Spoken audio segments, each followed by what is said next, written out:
And I want to say this so that it can be understood properly. Because the media keep on all the time misinterpreting what you've been saying. You said it so many times clearly that Kenya requires a national convention. We want to have a national convention that people of Kenya or their representatives will come together to talk constructively about problems which are facing our country today. Kenya is at a critical juncture. We either move forward or we perish. Because we don't want to perish, we need that conversation. And that is what I had proposed, that we must have this conversation that take cognizance of the demographic profile of our nation. And that there are several issues that need to be discussed at that convention. But I've also said that there matters precedence, issues that must be dealt with first before that convention can be had.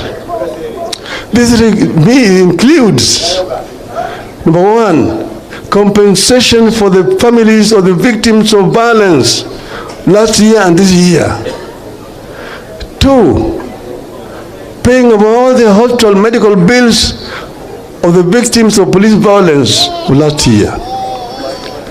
Number three is a release of all people who have been arrested and are in police custody. Number four is the dropping of all the pending charges which are pending in courts. Number five is the sacking and prosecution of all police officers who have been involved in criminal violence against innocent Kenyans who are actually exercising their rights as enshrined in the Constitution. And then we said that once that has been done, then people will sit down and dialogue. And we've also actually come up with what that dialogue should be about. The issues that have been raised by Gen Zs are not new issues. There are similar issues which we raised last time, even last year on the streets. We talked about unemployment in our country. We talked about high cost of living in our country. We talked about corruption, rampant corruption in the country. We talked about tribalism and ethnicity, discrimination in our country. And then we talked about management of debt in the country.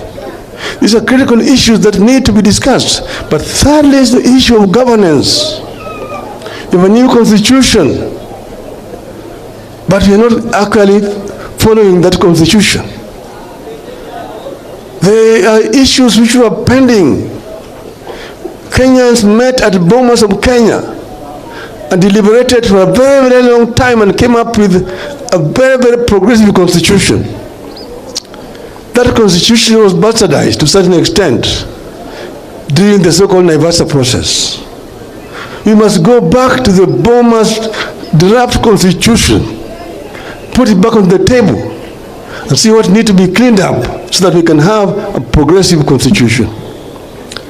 So you said, therefore, that it's on the basis of that kind of elaborate process that we can then talk about a government of national unity.